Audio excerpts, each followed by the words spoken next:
What is up, y'all? Welcome back to another episode of Beat the Maze. It's Ian B. And it's your girl, Jasia. And as always, when we bring guests on, they are a special guest. And today is no different. We have the one and only Azanti Jeffries of Brazan Beauty Bar. Azanti, how you doing? Doing good. How are you guys? Great. Doing amazing. So one of the things we like to do when we start our episodes is kind of go around the table and everyone kind of reflect on their week. And we'll start with Ian. Ian, how's your week been?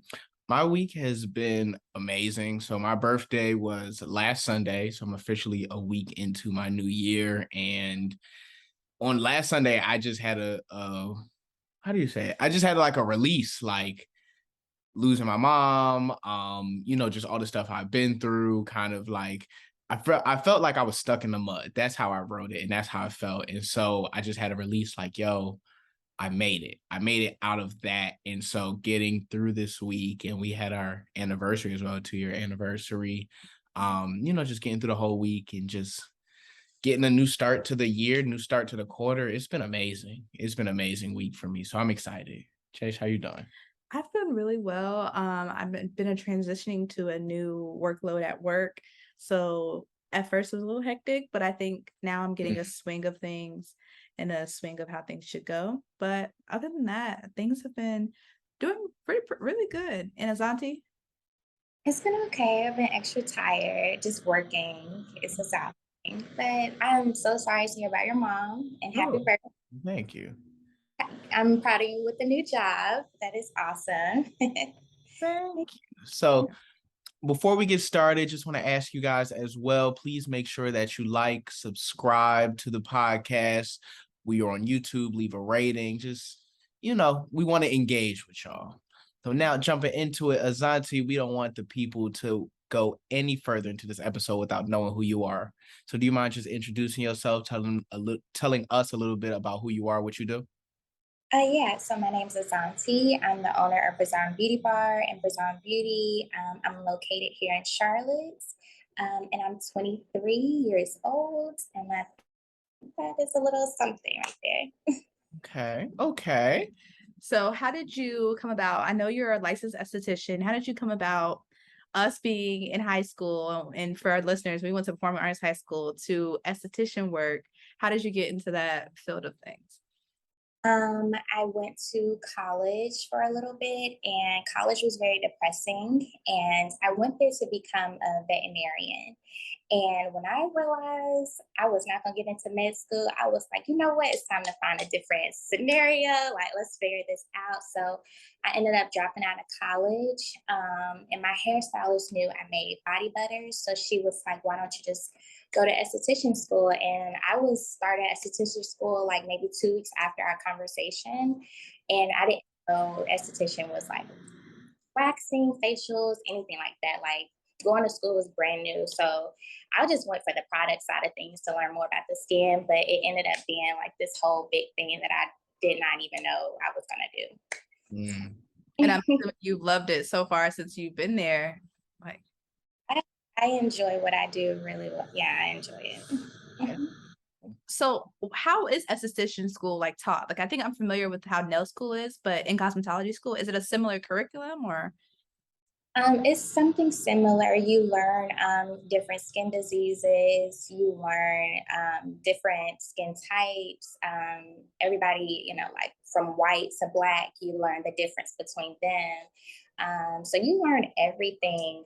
It can be a lot to unpack, especially if you're not book smart like me. So it took a lot of extra studying at home. And then, of course, once you finish, you do have to pass 2 state board tests, which is challenging. But after that, you apply and you get your license. That's what's up. And so I heard you say that you, even before you became a licensed esthetician, you were making body butter. So run us through that a little bit. Yeah, so in high school, I discovered I don't like lotion. I was like, I'm always ashy. I can't stand this. So I just was doing research. At first, I played with different cocoa butters, and then I went to shea butter. And shea butter was so hard, like in the container. So I was just like, let me just try something. And I started using it. My mom started using it. And I never thought I would sell it. I just thought it would stay in our home. Right. But it just, like I say, like it just blew up, something that I didn't even envision this to happen. So here So we are. you started selling them in high school, or was it after high school? I started selling them after esthetician school. Oh, okay. Mhm. I was going to say, it wasn't in high school because I did not know about these body butters. But wow. So what made you go from not only just being an esthetician, because I know some estheticians will just go and work for someone else in their salon. Yeah. What made you take the initiative and say, this is what I want to do? Like, I want to open my own thing. I got hired at a black-owned spa here in Charlotte when I first graduated, and I told myself, I was like, "You're only gonna stay here a year. You're gonna learn what you learn, and you're gonna get out of here." And when it hit my 1 year anniversary there, I was out of there that week. I Wow. had signed the lease for my suite. I had everything, like I had ordered all my equipment like secretly, and I was like, I don't know what I'm gonna do, I don't know how this is gonna turn out, but I'm getting the out of here. So I just like went for it. I knew that I could make more money there. I was only making 11 an hour, and so I was like, I cannot. So I knew I could make more money on my own, so I just went for it. Yeah, that's amazing. What was, I know your mindset was like, I gotta get the out of here, but only making 11 an hour, because I work with college students in my normal day. So a lot of them make 11 an hour. And for a lot of people, that might be like people we normally go from a lack mindset. So it's like, oh, I need more. I need to make this amount and then I can do this. So what was your mindset around like, I know this is where I am. I know I can make more. I don't care what it takes. Let me just do it. Like what, I guess, did you have to make any sacrifices or? Oh, for sure. And it came at the right time. Everybody got the same stimulus check. And some people went shopping. Me, I ordered all this equipment. And I was like, thank you, Biden. Or what was it, Trump or whatever? I was like, thank you so much. Like, and I just spent my money wisely. I didn't party. I didn't go shopping. I was just like, I see where I need to be. And I'm just going to just sacrifice everything, money, time, sleep. So that's what I did. And so I want to backtrack a little bit because when I was kind of doing some background research on you, there's a video that stuck out to me on your Instagram, and you were talking about kind of how you giving your life to God changed your experience on how you did business, on how you saw things. Can you go deeper into that? Like, I'm really curious where that came from. And I thought the video was beautiful, but I would love to share that with our audience too. Okay, yeah. So I am a suicide survivor. I attempted when I was 10 and also when I was 20. And I think I know I'm still here because of God. So God isn't finished with me yet. So when I say I'm a survivor, it's like God be seeing shit in me I don't even see yet. So I'm gonna just keep going. So I mean, like He's on my side, and I think this is just Him in the works. Because if I would have ended things at 20, I wouldn't have seen like all of this transpire. So. Right. Yeah. This is amazing. This is truly amazing. Like the reach, even he said it. He was like, I was looking real deep, and I haven't seen anyone say anything bad about the product. And that's what I prompted him. And I was like, go try it. Like, it's in the bathroom. Go try it. And what's your thought? Like, it really truly is. I'm very particular about what I use in my skincare products, especially what I use in my on my body. And for sure, I love the product Yeah. completely. I loved, and I remember texting you about it. So for our listeners, she has this what is it, eliminating turmeric scrub. And I remember texting you like, hey, I want to get it, but I had to use the scrub before and the turmeric had stained my skin and it was a mess to clean up. And you were like, oh no, like it's done right. It's Right. done the right way. It'll be good. And it truly was. So how did that come about? So you had your body butters, you did the esthetician school. So you're doing facials, you're waxing, you're doing skincare things. And what made you go, I want to build more products. I want to start getting different things in the line. Well, even before there, because I think you built your whole like salon basically around esthetician and like body butters, being an esthetician and just having your body butters, selling that to your clients. So can you even kind of walk us through like some of the earlier steps and from there get into how did you build out your product? So not only are you doing your research and you're recommending good products, but you know what your clients need. Yeah, I guess it started with my type of clientele. Mm, It's mostly African American, so I knew I needed to make products to cater to them. So I did research. I mean, like I'm in the books, I'm reading, and then I always test everything out.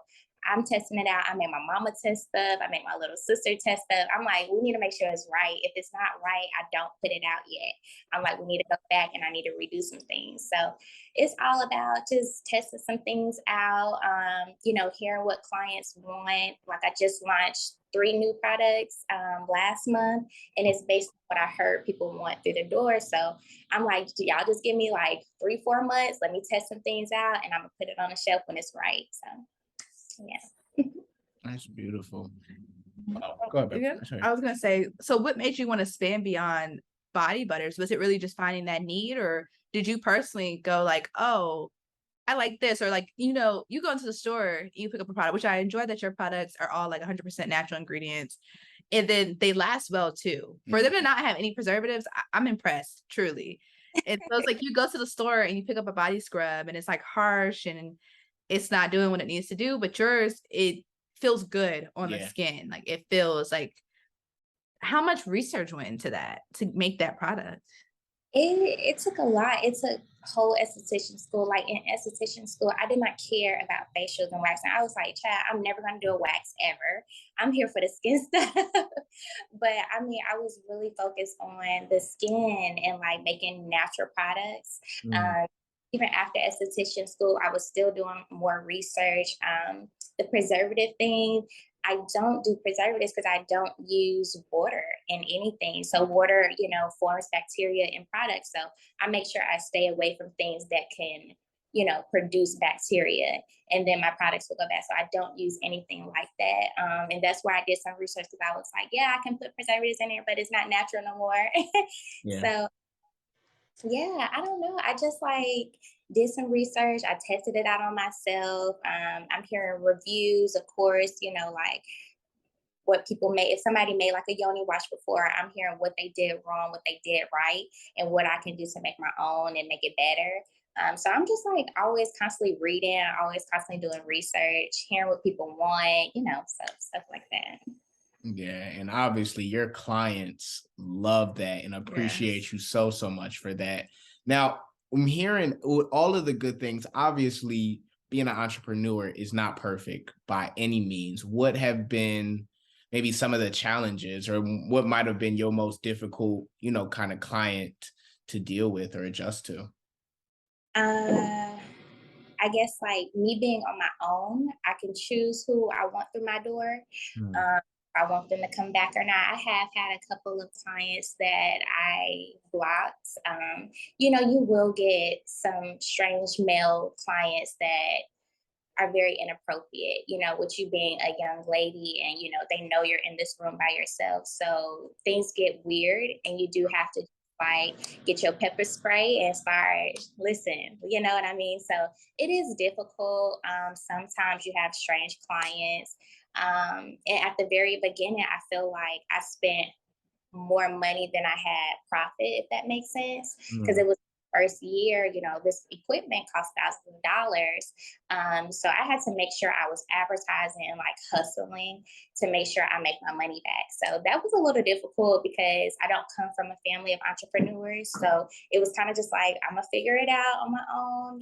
So that was the most difficult part. And how did you find that guidance? Did you have a really good mentor, or were you just literally out there just doing the Google, the YouTubing, trying to find things to help push you along? And I have a mentor. So that's crazy. I never thought about it, but I did not have a mentor. I kind of just knew what I should do and what I shouldn't do based on the job that I came from. Okay. I everything. So I was watching the owner's moves, and it would be something I was like, not gonna do that right there, but I'm gonna steal this right here. So, it was kind of just like analyzing her movements. And then when I came out on my own, it's just personality. Like some people have, professionalism already. So I don't know, just be yourself, I guess. Yeah. I like that what you said though. Like I'm a firm believer of you have to be a good follower / employee before you can be a good boss / leader. And I like when you're like, I was there. You had a goal. It's a year. You're gonna be gone, but you spent that. It wasn't just, oh, I'm going to work today, do this. It was, I'm watching everything. I'm observing. I'm taking the meat and trimming the fat off of what I want for my business. I like that observance. Thank you. So, what do you think has been your biggest accomplishment as an entrepreneur? I think this whole thing, like, I honestly, Jasia, I did not expect any of this. Like, going to nutrition school, I was just like, I'm gonna make some products and I'm gonna sell them, like, and that's gonna be that. But I didn't expect any of this. I didn't expect people to trust me with their skin. My clients most of them are 30 and up. So me being 23, I'd be surprised, like, you coming back. Like, you know what? Because I'm only 23. So this is a big accomplishment. Sometimes I'll be wanting to cry because I'm like, I cannot believe I did all this. Me being the first time, like, in my family, the first entrepreneur, like, this is awesome. So this is a big accomplishment in itself, for sure. That is amazing. And I'm gonna speak some life into you because you say you don't know. You said like, oh, you're coming back. They're coming back not only for their service, but they're coming back for you. Yeah. People, especially in those intimate type of services, they like, you can go to someone, they can do an awesome job, and you can hate like their personality, their vibe, and everything, and not return. So they're coming back for you. They like what Azanti is bringing to the table. Sure. So how did the name like Brazan Beauty come about? My father, before he passed, his middle name was Razan. So I just was like, let me just say Brazan Beauty Bar. And my logo is my mom's birth flower.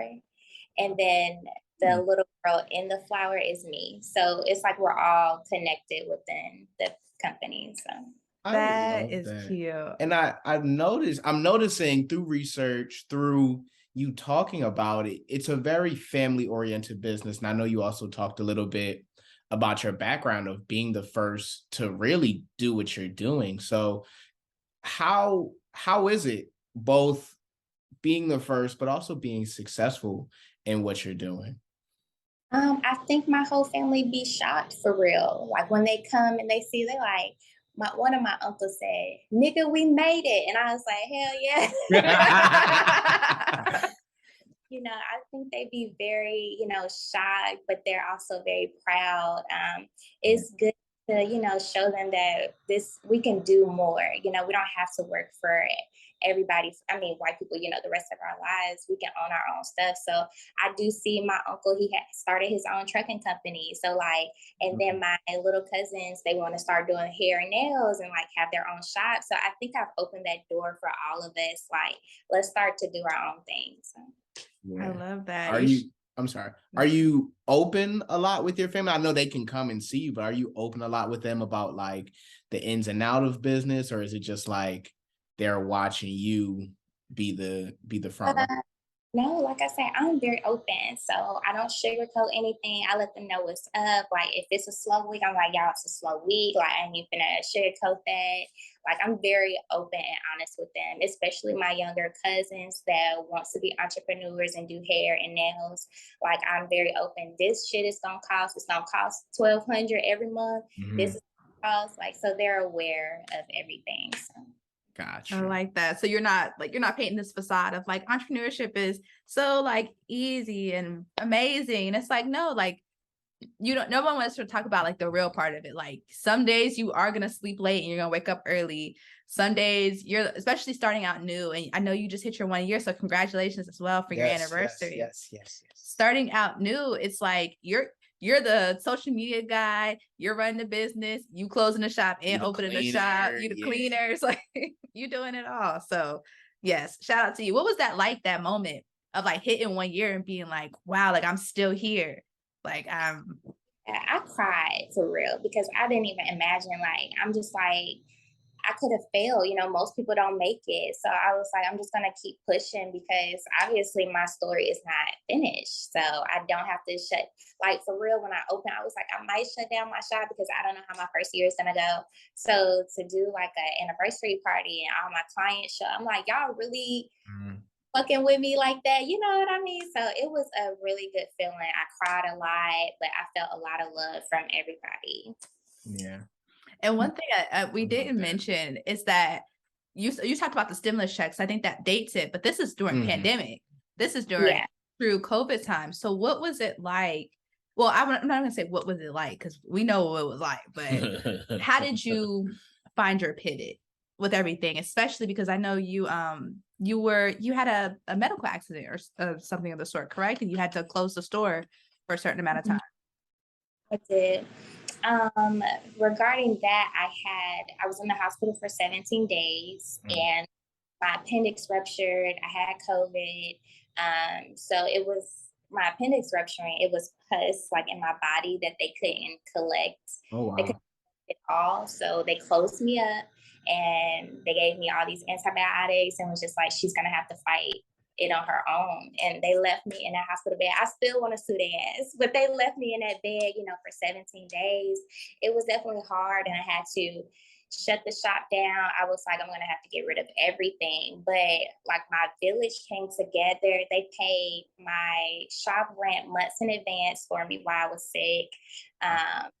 Everything. Like they was like, what do you need? Like they paid my car payment and everything. So, and I was like, why are y'all doing this for me? And I was like, you're a good person, so it was awesome, just to have your village, especially when something like that happens. Cause as an entrepreneur, you don't get sick time, you don't get paid. So it was awesome to have, my village help me with that. Girl, that's God right there. That's God. Wonderful. Truly. So that is amazing. One of the things we like to do when we close out our episodes is we do something called drop a bag, where you just drop a bag of knowledge. If someone was here the whole time and didn't pick up anything, which means they weren't listening, period, then you're giving them something, the lasting thing, your lasting moment on the stage before lights off. Okay. You can do anything you set your mind to. You don't have to come from a family of wealth to be successful. You don't need guidance. If you have a vision, just go for it, but go for it with a plan. I don't believe in just go for it and you don't got your money and your savings together. Go for it with a plan. And yeah, you can be the first person in your family to be successful. You don't have to continue the cycle. Right. I do have one more question, and I should have asked it before you dropped your bag. So I'm gonna hold it for you. But how do you take, because I know you do a lot of work, it's a very intimate space, being an esthetician and doing the type of work that you do. How do you take care of yourself? I'm in therapy. Okay. I'm a therapy advocate, especially being a suicide survivor. You do have to be careful because something so small could just be like, you could be like, fuck this, you know what I mean? Especially when I got sick, that was a very low moment for me because I'm like, how am I going to recover? I don't have another job that's going to pay me for that sick time. So therapy really, really helps me. I have an emotional support dog. That is my little baby. In my family, my mom, I can talk to my mom about anything and she keeps me going. She keeps me level headed when I'm down. So, and if I'm stressed, I'm gonna call my mama and she gonna walk me through it. So for real, therapy and my mom and my little dog be keeping me through everything. For sure. That's beautiful. That's beautiful. Thank you so much, Azanti, for gracing our presence and gracing our platform with your story and your energy. We really appreciate it. Thank you guys for having me. Absolutely. For the people who want to keep up with you, for our Charlotte people who are in the area, where can they follow you? Where can they find you at? You guys can follow me at Brazan Beauty Bar on Instagram. And you don't gotta be in Charlotte. I got people that come from Winston. Ooh. give it all. I'm gonna meet you there. So yes, you guys can definitely follow me. You guys can DM me if any questions. I try to respond really fast.